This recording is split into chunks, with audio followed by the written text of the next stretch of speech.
억만장자 집에서 살해. 다양한 징후가 있습니다. 용의자는 그의 친척 3명 중 1명이다. 문제는 3사람 모두 완벽한 알리바이를 갖고 있다는 점이다. 그럼 누가 거짓말을 하고 있는 걸까요? 많은 팬들의 요청에 부응하여 시트 오린지는 오늘 디스트로잉 더 엘러바이라는 업데이트를 계속 추가할 예정입니다. 이번에는 이야기. 짧은 미스터리의 신으로 알려진 일본 작가의 작품이기도 합니다. 오야마 세이치로의 동명소설. 이 이야기는 전체 시리즈 중에서 가장 두뇌를 자극하는 이야기라고 합니다. 인치 역시 가장 의외의 경우다. 공식적으로 해설을 보기 전에 각자 체리 한 조각을 사서 먹으면서 지켜보는 것이 좋습니다. 방금 수확한 칠레산 체리를 보여드리겠습니다. 너무 크고 통통해서 한 입 먹으면 과즙이 입안에서 터집니다.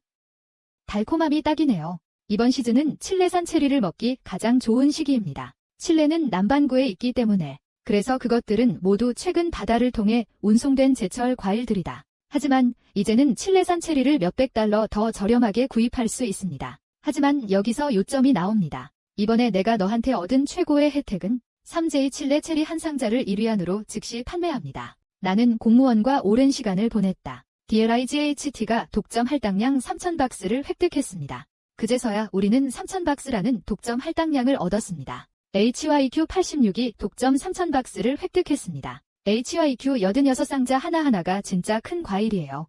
각 상자에는 실제 과일이 들어있습니다. 손으로 신중하게 선택. 나쁜 열매도 없고 작은 열매도 없으며 모두 통통하고 단단합니다. SF 익스프레스는 문 앞까지 무료 배송을 직접 제공합니다. 동영상 하단과 댓글 영역 상단에 플래시 세일 링크를 넣었습니다. 3,000나는 공무원에게 내 링크에 3,000짜리를 할당해달라고 요청했습니다. 링크가 아직 존재하는 한 할당량이 아직 가득 차지 않은 것입니다. 남미 최고의 과일왕을 맛보고 싶다면 지금 바로 맛보세요. 그것을 잡은 후에는 우여곡절이 가득한 이 미스터리를 계속 풀어나가도록 합시다. 이야기는 나노현 경찰서에 걸려온 전화로 시작된다. 발신자는 가정부입니다.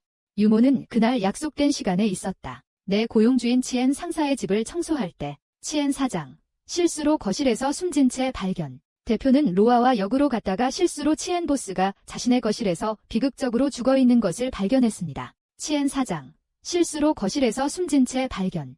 심장에 뚜렷한 자상이 있었다.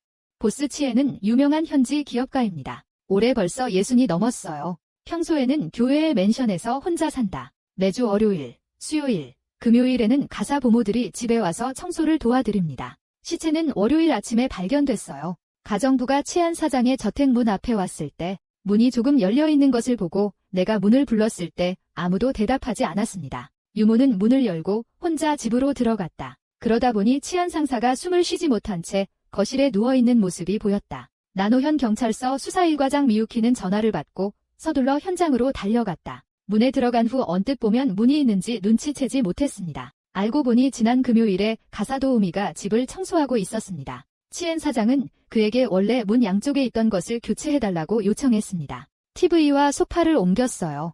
위치를 옮기니 소파가 문 바로 앞에 있었어요. TV는 소파 반대편에 배치되었고 스크린은 문을 향하고 있었습니다. 미유키 경관이 집에 들어오자 바닥에 누워있던 첸 보스의 몸이 소파에 꽉 막혔다. 그래서 그는 시체를 전혀 보지 못했습니다. 집에 잘못 들어간 줄 알았어요. 사전 점검 후 현장에 있던 법의학 박사는 첸 보스가 날카로운 무기로 심장을 찔려 사망했다고 결론 내렸다. 사망 시간을 가사 보모로 검색. 시신 발견 전날 오후 2시부터 4시 사이. 현장에서 살인 무기는 발견되지 않았다. 그 사람은 살인자에게 끌려간 게 틀림없어. 집에는 싸움의 흔적도 없었고 재산도 분실되지 않았습니다. 기본적으로 로우 투이에 의한 강도 또는 살인은 배제될 수 있습니다. 아는 사람이 범행을 저지를 확률이 높다. 게다가 범인은 현장에 의심스러운 지문이나 기타 단서를 남기지 않았다. 경찰의 간단한 조사 끝에 또한 치엔 사장은 자비심이 많으며 다른 사람에게 원한을 품은 적이 없는 것으로 확인되었습니다. 그의 친척 중 3명만이 범죄를 저지른 것으로 의심됩니다. 그들은 보스 치엔의 큰 누나의 외아들 덱성입니다. 치안 보스 둘째, 누나의 외동딸 아야. 치엔 사장의 아내는 어렸을 때 죽었고 부부에게는 자녀가 없었습니다. 그래서 치엔 사장이 세상을 떠난 후 그의 이름으로 된 120억엔이라는 막대한 자산, 그의 3 남자와 여자 사촌들에게 법적으로 상속될 것입니다. 즉, 노비타, 아야, 사부로 모두 살인 동기가 뚜렷하다는 것이다. 치엔 사장의 외국인 덱성. 전직 도쿄 5성급 레스토랑 셰프. 직장을 그만두고 반년 전 나노현으로 돌아온 뒤 아사시 쇼헤이, 에이서시 셔헤이가 치엔 삼촌의 회사에 합류했습니다. 치엔 삼촌의 회사인 에이서시 셔헤이에 입사. 아사시 쇼헤이, 에이서시 셔헤이가 치엔 삼촌의 회사에 합류했습니다. 치엔 삼촌 회사에 입사. 사건 2달 전 여배우 노비타가 회사 자금을 무단 횡령한 혐의로 기소됐다. 치엔 사장으로부터 심한 질책을 받았습니다. 치안 보스는 노비타에게 상속권을 박탈하겠다고 협박까지 했다. 현재 가장 의심되는 인물은 이 사람이다. 보스 치엔의 조카인 아이어와 그의 조카인 세버로는 모두 도박꾼입니다. 두 사람은 각각 수천만 달러의 도박 빚을 지고 있었습니다. 물론 범죄를 저지른 혐의도 있다. 하지만 경찰을 당황하게 만드는 것은 노비타든 아야와 사부로든 모두 완벽한 알리바이를 제공받았습니다. 먼저 사부로입니다. 그는 프로 축구 골키퍼이다. 사건 당일 오후 2시부터 3시 30분까지 5시 그는 집에서 팀원들과 화상회의를 하고 있습니다. 이 기간 동안 그는 또한 여러 번 연설했습니다. 그의 팀원들은 그를 보증할 수 있다. 진추한 셀랭의 집은 보스 치엔의 저택에서 멀리 떨어져 있습니다. 시우안의 집까지 운전해서 오가는 데는 최소 2시간이 걸립니다. 토키하라는 집에 있어서 시간이 부족해요. 그래서 그 사람은 시간이 부족했어요. 그는 그날 오후 4시가 되기 전에 삼촌 집으로 달려가 그를 살해했다. 다음은 아야, 젊은 배우예요. 사건 당일 저는 거의 하루 종일 스튜디오에서 촬영을 했습니다. 오후 1시부터 2시까지 1시간만 산책을 나갔다. 신사분, 지금 이 시간 아야는 시간 증명서가 없지만 그런데 촬영하던 스튜디오부터 치안보스의 저택까지 오후 5시 하지만 촬영장에서 치안보스의 저택까지 오후 5시 하지만 촬영장에서 치안보스의 저택까지 밤 2시간 만에 왕복. 오후 5시 자동차로 왕복 최소 2시간. 왕복 2시간 이상 소요됩니다. 오후 5시 왕복 1시간만 왕복 2시간. 1시간만. 그녀가 범죄 현장으로 달려가서 그 사람을 죽이고 스튜디오로 달려가는 것만으로는 충분하지 않습니다. 그리고 가장 의심스러운 인물인 노비타는 사건 당일 오후 1시가 되어서야 그 사실을 알게 되었다. 저녁 먹으러 집 근처 초밥집에 갔어요. 4시 약 1시 50분 도사인 4시 노비타는 저녁 식사를 마치고 집으로 돌아옵니다. 돌아왔다. 그는 오후 4시쯤까지 집에 머물렀다. 그러다가 근처 카페에 가서 커피를 마셨다.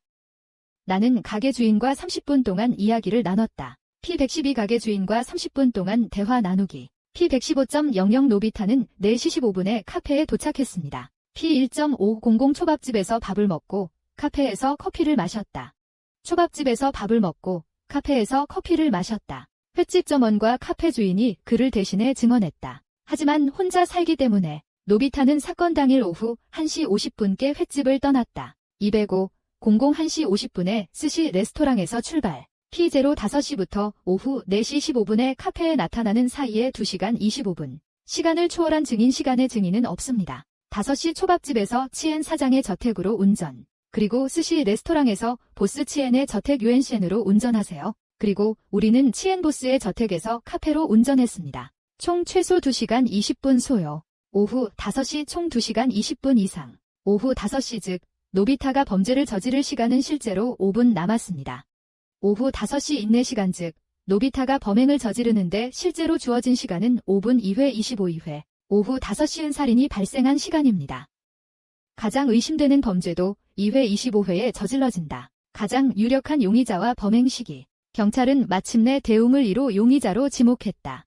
경찰 조사에 직면, 노비타는 범행을 저지를 시간이 없다고 서둘러 설명했다. 사건 당일 오후 3시였기 때문에 그는 집에서 특급 소포에 서명했습니다. 보낸 사람은 그의 여자친구 중 한 명인 쿄코입니다. 쿄코는 의사야. 도쿄 공립병원에서 근무.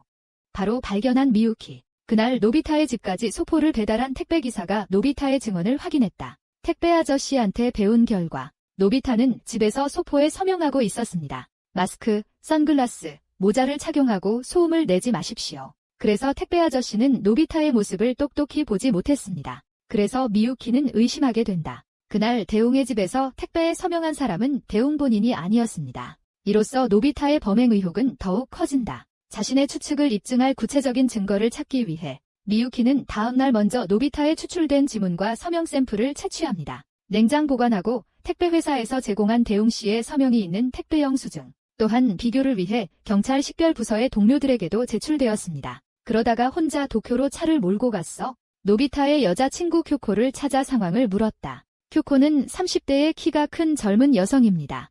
미유키는 쿄코의 왼손 약지에 있는 것을 알아차렸다. 다이아몬드 반지를 끼고 노비타가 결혼 선물로 준 줄 알았는데, 그래서 그는 아무렇지도 않게 그녀에게 노비타와의 관계에 대해 물었다. 쿄코는 재빠르게 설명했다. 약혼자는 노비타가 아닌 다른 사람이다.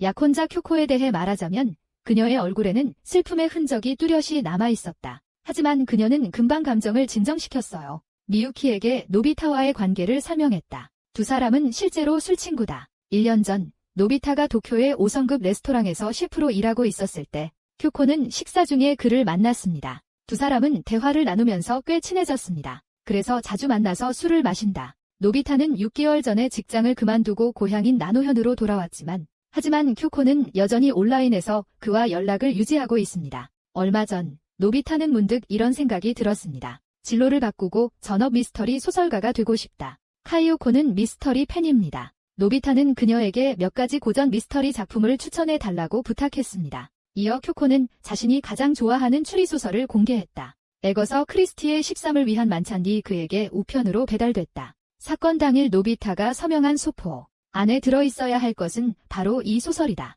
미유키가 이전에 13명의 만찬을 읽은 것은 우연이다. 내부의 살인자가 사용한 살인 계획. 그는 자신의 알리바이를 위조하기 위해 이중을 사용했습니다. 미유키는 문득 깨달았다. 그는 노비타가 이 소설에서 영감을 얻었다고 추측했습니다. 그는 대역을 찾아 자신의 알리바이를 위조했습니다. 사건 당일 다공은 자신의 집에서 마스크를 착용한 것으로 보인다. 모자와 선글라스를 쓴 남자가 택배 배달을 위해 서명하고 있습니다. 물론 노비타 자신은 아니지만, 그렇게 생각하며 미유키는 신이 나서 나노 카운티로 돌아갔다. 노비타의 계획을 직접 폭로할 준비를 하세요. 뜻밖에도 그는 방금 경찰서로 돌아갔다. 신원확인 부서 동료들로부터 머리에 찬물을 끼얹었습니다. 인증받은 택배사에서 제공. 영수증의 지문과 노비타의 서명. 모두 노비타 본인이 직접, 즉 미유키의 추론은 올바르지 않다. 사건 당일 오후 3시경 노비타는 쿄코가 집으로 보낸 소포에 서명을 했습니다. 앞에서도 말했듯이 노비타 집 근처 초밥집에서 죽은 보스 치안의 저택으로 차를 몰고 갔습니다. 소토지 제이콩치엔의 상사 저택, 자이콩첸 보스 저택 엔도지 사원, 돈 사장 저택에서 또 노비타의 집 근처에도 있는 카페로 이동. 최소 2시간 20분 정도 소요됩니다. 이는 노비타의 집에서 치안 보스의 저택까지 왕복하는 데 걸리는 시간과 거의 같다. 매장으로 치안 보스가 살해된 시간은 사건 당일 오후 2시에서 4시 사이였다. 노비타 차오루오가 살인자다. 오후 2시에 삼촌 치안 보스를 죽였는지 여부. 아니면 오후 4시, 오후 3시 집으로의 특급 배송에 서명하는 것은 불가능합니다. 그날 날 수 있는 날개 한 쌍이 없다면 혹시 치안 보스를 죽인 살인자가 아닐까? 가장 의심받는 노비타 아닌가요? 당황한 미유키는 그날 밤 퇴근을 하고 자택으로 돌아왔다. 나는 집주인 토키노에게 다시 도움을 요청할 수밖에 없었다. 토키노는 20대 초반의 활발한 소녀이다. 할아버지가 남긴 시계 가게를 홀로 운영하고 있는 다양한 시계 수리 능력은 물론이고 토카이노는 특히 범죄 용의자를 단속하는 데 능숙합니다. 신중하게 설계된 다양한 알리바이 계획, 그녀의 큰 도움 덕분에 처음으로 나노현에 취직하러 온 미유키는 단시간에 일을 했다. 기괴한 살인수법을 사용한 살인사건 6건이 연달아 적발됐다. 6살인 사건의 원인과 결과에 대해 친구 여러분, 서스펜스 MOVI 홈페이지를 방문해보세요. 자세한 내용을 보려면 브레이킹 앨러바이 앨범을 찾으세요. 메이싱이 자세히 설명하는 사건의 속내를 들어보세요. 미구시계점 토키노 역시 노비타가 가장 큰 용의자라고 믿고 있다. 토카이노는 또한 노바이터가 가장 큰 용의자라고 믿습니다. 그리고 범행 당일에도 그 가게는 덱성의 집에서 특급 배송에 서명하는 사람은 덱성 자신이 아닐 수도 있습니다. 그런데 택배 배송 링크가 켜져 있어요. 노비타가 쓴 서명과 지문은 어떻습니까? 다음 날 아침 일찍 토키노의 부탁으로 미유키는 범행 당일 노비타에게 소포를 배달한 택배기사에게 그녀를 데려갔다. 택배 아저씨의 기억에 의하면 노비타의 집 문을 두드렸을 때 마스크, 선글라스, 모자를 착용한 채 특급 배달을 위해 서명하는 사람들의 모습도 보이고 몸에서도 강한 향수 냄새가 나요. 택배 아저씨는 그때 당황했어요. 집주인은 왜 자기 집에서 이렇게 얼굴을 꽉 가리나요? 그리고 어른이요. 내 몸에선 여자 향수보다 더 강한 향수 냄새가 나. 또한 빠른 배송을 위해 서명할 때 집주인은 아무 소리도 내지 않았다. 그냥 조용히 꾸러미를 가져갔어. 그리고 펜과 패드를 가지러 집으로 돌아갔습니다. 택배 아저씨가 건네준 택배 영수증에 이름을 적었습니다. 택배 아저씨의 이야기를 듣고 미유키는 기분이 매우 이상했다. 예전에 노비타와 접촉했을 때 상대방의 채취만 맞는다. 향수 냄새도 나지 않았어요. 토키노는 이때 이미 사건의 진상을 알아냈다. 시계 가게로 돌아온 후 미유키에게 그 이유를 말했다. 토카이노의 관점에서 노바이터는 실제로 보스치엔의 실제 살인자입니다. 메이고 타임피스 스토어, 상대방이 방금 대역을 찾았습니다. 메구시 01점, 상대방이 방금 대역을 찾았습니다. 상대방이 방금 대체품을 찾았어요. 메이고 타임피스 스토어, 상대방이 방금 대역을 찾았습니다. 상대방이 방금 대체품을 찾았어요. 집에서 특급 패키지에 서명했습니다. 이로써 자신의 알리바이를 위조했다. 그리고 노비타가 찾아낸 대체자는 여자였다. 그래서 택배기사는 그 점을 이용했습니다. 톡 쏘는 향수 냄새가 났어요. 그리고 대체품이 택배 영수증에 기재되길 원합니다. 시계점에 노비타의 사인과 지문을 남겨주세요. 노비타의 서명과 지문을 남겨주세요. 조건 하나만 충족하면 미고 타임피스 스토어, 즉 그 대리자는 노비타의 술친구 큐코임에 틀림없다. 즉 노비타에게 소포를 보낸 사람. 특급 배송 메모는 일반적으로 배송 페이지, 영수증 페이지 및 스터 페이지로 구성됩니다. 미고 타임피스 스토어 10특급 배송 주문은 일반적으로 배송 페이지, 영수증 페이지 및 스터 페이지로 구성됩니다. 메구 시계점 발송인이 배송 전에 속달소포나 편지를 보내고 있습니다. 발송인이 배송 전에 속달소포나 서신을 보내고 있습니다. 빠른 배송 양식의 발송인 및 수취인 정보를 입력해야 합니다. 특급 배송 후, 특급 배송 메모의 배송 사본은 발송인이 보관합니다. 배송 증명으로 미고 타임피스 스토어, 영수증 사본과 명세서 사본은 모두 택배사에서 보관합니다. 단, 택배 수령 시에는 수령인이 영수증에 서명해야 합니다. 5형 8형 1형영단, 특급 배송을 받을 때에는 수령인이 영수증에 서명해야 합니다. 50다만, 특급 배송을 받을 때에는 수령인이 수령전표에 서명하여야 합니다. 단, 특급 배송을 받을 경우에는 수령인이 수령전표에 서명해야 합니다. 메구 시계점 단, 특급 배송을 받으실 경우 수령인이 영수증에 서명을 하셔야 합니다. 미고식 하시 샵은 소포나 편지를 받았다는 증거로 사용됩니다. 소포나 편지를 받았다는 증거로 징지가 택배 전표를 받고 정보를 입력했을 때 노비타는 이 기회를 이용한다. 투명 잉크펜을 사용하여 영수증의 이름을 서명하세요.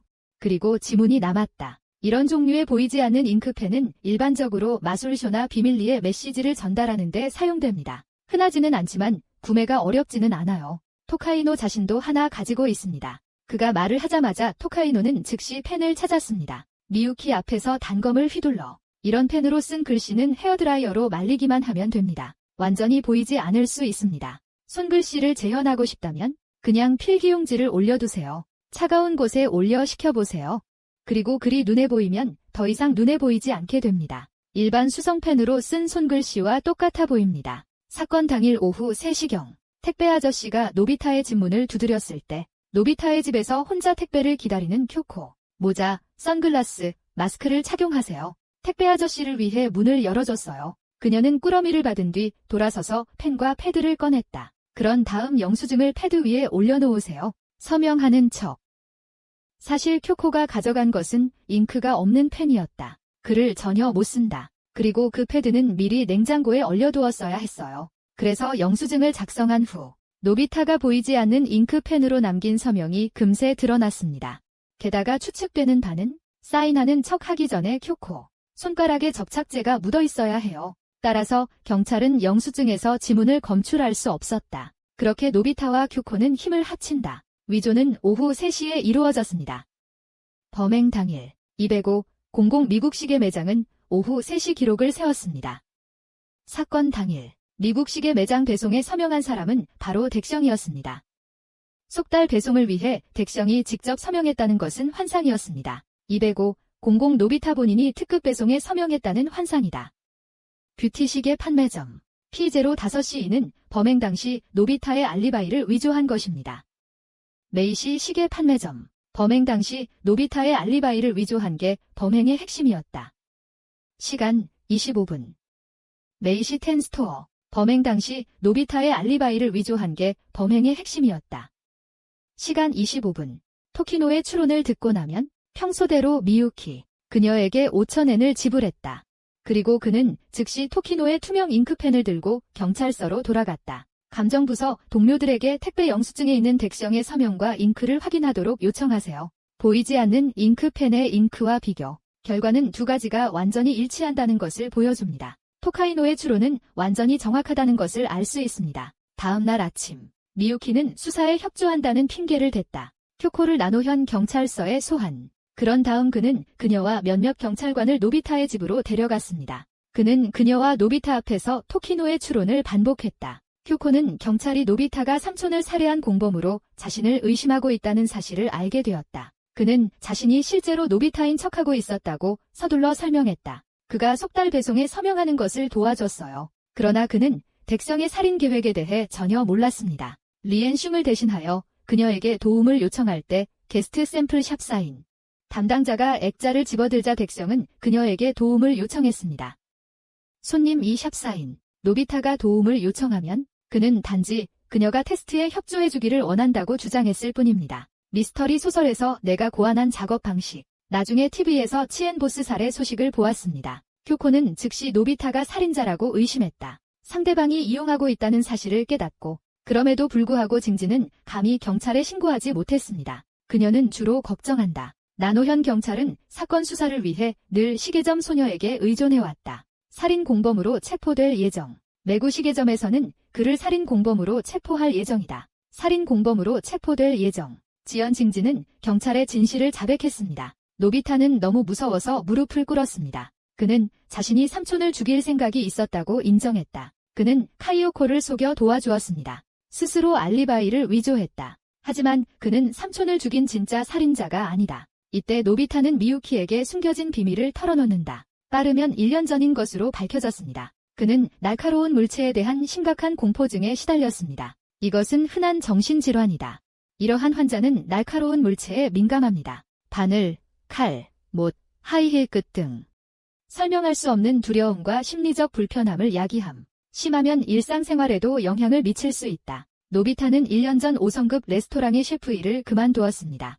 노비타는 1년 전 5성급 레스토랑의 셰프 일을 그만두었습니다. 갑자기 부엌칼 등 날카로운 물건을 봤기 때문이다. 신체는 무의식적으로 통제력을 잃게 됩니다. 사건 당일, 노비타가 먼저 쿄코를 데려갔다. 속여서 택배를 받으러 집에 왔습니다. 그런 다음 스시 레스토랑에서 점심 식사 후 그는 망치를 들고 곧장 치엔보스의 집으로 차를 몰았습니다. 나는 삼촌을 때려 죽일 계획이다. 뜻밖에도 그는 방금 문을 열고 치엔보스의 저택에 들어갔습니다. 나는 삼촌이 피범벅이 되어 땅바닥에 누워있는 것을 보았다. 노비타는 감히 삼촌의 상태를 확인하기 위해 가까이 다가가지 못했습니다. 그는 서둘러 현장을 떠났다. 그런 다음 원래 계획을 따르십시오. 집 근처 카페에 가서 30분 정도 커피를 마셨다. 그 말이 사실이라는 것을 증명하기 위해 노비타도 주치의의 명함을 꺼냈다. 경찰이 자신을 믿지 않으면 주장한다. 담당 의사에게 확인을 요청할 수 있습니다. 미유키는 노비타의 주치의를 찾기 위해 병원에 왔다. 의사는 노비타가 실제로 심각한 급성 공포증을 앓고 있음을 확인했습니다. 그리고 지난 1년 동안 이 상태는 어떤 완화의 조짐도 보이지 않았습니다. 날카로운 칼로 사람을 죽이라고 말하지 마세요. 생활 속에서 우연히 날카로운 물건을 보게 되더라도 그는 온몸을 떨고 거의 기절할 뻔했습니다. 진범은 노비타가 아니라는 것을 확인한 후 미유키는 불명예스럽게 시계 가게에 왔습니다. 모든 세부 사항을 토카이노에 동기화했습니다. 그 말을 듣고 토키노는 완전히 정신을 잃었습니다. 그 모습을 본 미유키는 갑자기 마음이 차가워졌다. 그 사람은 다음 날 그를 부르려고 했어? 나머지 두 용의자 아이어와 살랑, 셀랭, 은 상황을 물었다. 과연 두 사람의 알리바이에 구멍이 있는지 살펴보겠습니다. 다음 날 아침 일찍 그걸 누가 알았겠어요. 경찰은 신고를 받았습니다. 노비타는 집 근처 외딴 도로에서 사망했습니다. 싸이는 날카로운 칼로 등을 수차례 찔려 사망한 것으로 전해졌다. 살인자는 그에 대한 원한으로 가득 차 있는 것 같습니다. 주목할 가치가 있는 것은 노비타의 등에 난 상처는 치안보스의 가슴에 난 치명상과 매우 유사합니다. 똑같은 날카로운 칼날이 만든 것처럼 살인범이 같은 사람인 것 같네요. 미유키는 그것이 아야나 사부로 중 하나라고 의심한다. 상사의 유산에서 더 많은 돈을 얻으려면 토키오리는 상사의 유산에서 더 많은 돈을 벌기 위해 자택에 머물렀다. 상사의 유산에서 더 많은 돈을 얻으려면 보스 치엔과 덱성을 차례로 죽이도록 설계되었습니다. 그러나 토카이노는 이러한 추측에 동의하지 않습니다. 오랜 고민 끝에 그녀는 이미 대략적인 생각을 가지고 있습니다. 하지만 이를 확인하려면 여전히 핵심 단서가 필요합니다. 그녀의 요청에 따라 미유키는 그녀를 도쿄로 데려다 주었다. 노비타가 셰프였던 5성급 레스토랑을 찾았습니다. 레스토랑 직원으로부터 두 사람은 덱성이 직장에서 매우 비열한 사람이라는 것을 알게 되었습니다. 종종 아래에 있는 요리사를 질책함. 이로 인해 사망하는 경우도 발생했습니다. 1년 전 젊은 남자 셰프. 노비타가 직장에서 괴롭힘을 당하는 것을 참지 못해 건물에서 뛰어내려 자살한 것이다. 다른 요리사들은 모두 노비타를 싫어하고 두려워한다. 노비타가 갑자기 날카로운 물체 공포증에 시달리고 사임하기 전까지 레스토랑의 다른 셰프들은 안도의 한숨을 쉬었습니다. 토키노는 레스토랑 직원의 증언을 듣고 드디어 사건의 모든 진실이 밝혀졌습니다. 시계 가게로 돌아온 후 그녀는 미유키에게 자신의 추론을 자세히 말했다. 미유키는 이전부터 노비타의 의심을 배제했지만 하지만 토키노는 늘 마음속에 의문이 있었습니다. 노비타는 날카로운 물체에 대한 심한 공포증을 앓고 있기 때문에 오래전부터 내 결백을 증명할 수 있어? 후지, 왜 그는 자신의 상태에 대해 경찰에 말하지 않았나요? 그는 알리바이를 어떻게 위조했는지 경찰이 알아낼 때까지 기다려야 했다. 그냥 진실을 말하세요. 노비타도 방금 문을 열고 치안보스의 저택에 들어갔다고 주장했다. 나는 치안보스가 피를 흘리며 땅에 누워있는 것을 보았습니다. 하지만 미유키가 처음으로 치안보스의 집에 들어갔을 때 하지만 시체는 발견되지 않았어. 그 이유는 치안 상사가 고용한 가사 도우미 때문이다. 지난 금요일에 청소하는 동안 치안 사장님의 요청에 따라 거실 소파와 TV를 옮겼어요. 소파는 문 바로 앞에 배치되어 있습니다. 그래서 방금 집에 들어온 사람이 바닥에 누워있는 치엔 보스도 볼 수 없습니다. 노비타가 거짓말을 하고 있다는 걸 보여주네요. 나이토키는 범행 당일 현장에 가본 적이 없는 것으로 의심했다. 치엔 보스를 실제로 죽인 살인자는 실제로 징지였습니다. 메이구 스타이 스토어 실제로 치엔 보스를 죽인 살인범은 징지였습니다. 치엔 보스를 실제로 죽인 살인자는 실제로 징지였습니다. 노비타 자신도 집에 머물렀다. 고의로 마스크, 선글라스, 모자 착용, 그리고 그녀의 몸에는 진한 여성용 향수를 뿌렸습니다. 대중을 혼란스럽게 하기 위해 이로 인해 택배기사 소년과 경찰은 택배사에 서명한 사람이 남자로 변장한 여자라고 착각하게 됐다. 게다가 노비타도 미리 투명 잉크펜을 사용했는데 빠른 배송 영수증에 서명하세요. 경찰을 호도하고 자신을 의심하세요. 경찰은 그가 진짜 살인자라고 의심한 뒤 그는 다시 한번 날카로운 물체에 대한 공포증을 드러내며 자신을 고백했다. 이것은 카이오코에게 완벽한 알리바이를 만듭니다. 노비타가 쿄코에게 알리바이를 만들기 위해 애쓴 이유. 처음부터 끝까지 쿄코에게 속았기 때문이다.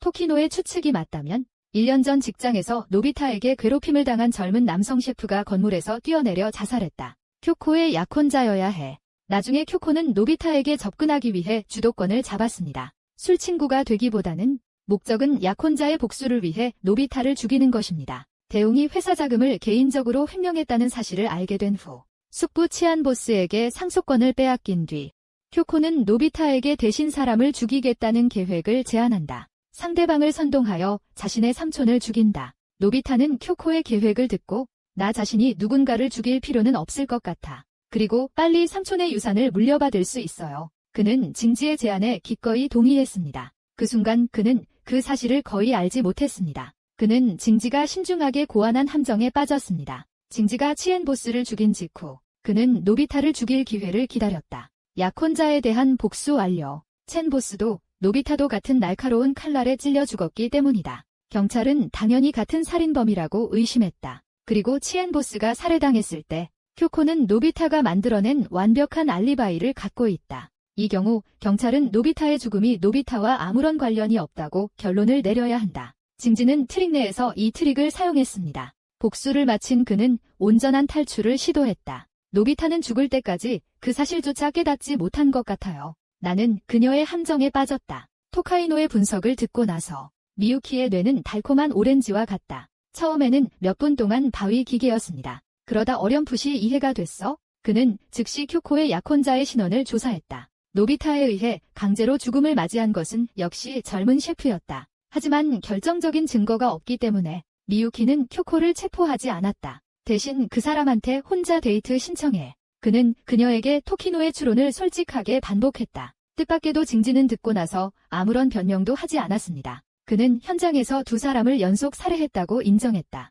범죄를 저지르는 과정은 대체로 토키노의 추론과 동일하다. 큐코는 원래 복수 후에는 이렇게 생각했다. 매듭을 풀고 혼자서도 잘 살 수 있다. 하지만 그녀는 복수의 기쁨을 기대하지 않았어. 약혼자에 대한 그리움이 희석되지 않았을 뿐만 아니라 오히려 그녀는 무거운 죄책감을 느꼈다. 그것은 그녀로 하여금 때때로 고통과 숨가쁨을 느끼게 만들었습니다. 이 때문에 미싱이 폭로한 진실을 듣고 그녀는 아무런 변명도 하지 않았어. 아마도 그녀를 위해서 남은 여생을 감옥에서 보내는 것이 최고의 구원이다.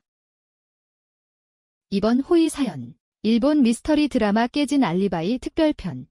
인치 지금까지 우리는 당신에게 설명했습니다. 이 시리즈의 7가지 사례, 둘 다 오야마 세이치로의 작품을 각색한 것입니다. 처음 6건은 고인의 알리바이, 스토커의 알리바이, 싫어요 자매들의 알리바이, 그리고 살인 무기의 알리바이. 이런 미스터리 이야기를 좋아하는 친구들, 서스펜스 모브야이 홈페이지에서 만나보실 수 있습니다. 디스트로이 더 엘러바이 앨범을 찾아보세요. 좋아요. 오늘은 여기까지입니다. 우리 프로그램을 좋아하는 친구들은 클릭하고 팔로우하는 것을 잊지 마세요. 달콤한 오렌지의 소리가 오랫동안 당신과 함께 하도록 하세요. 다음에 또 만나요.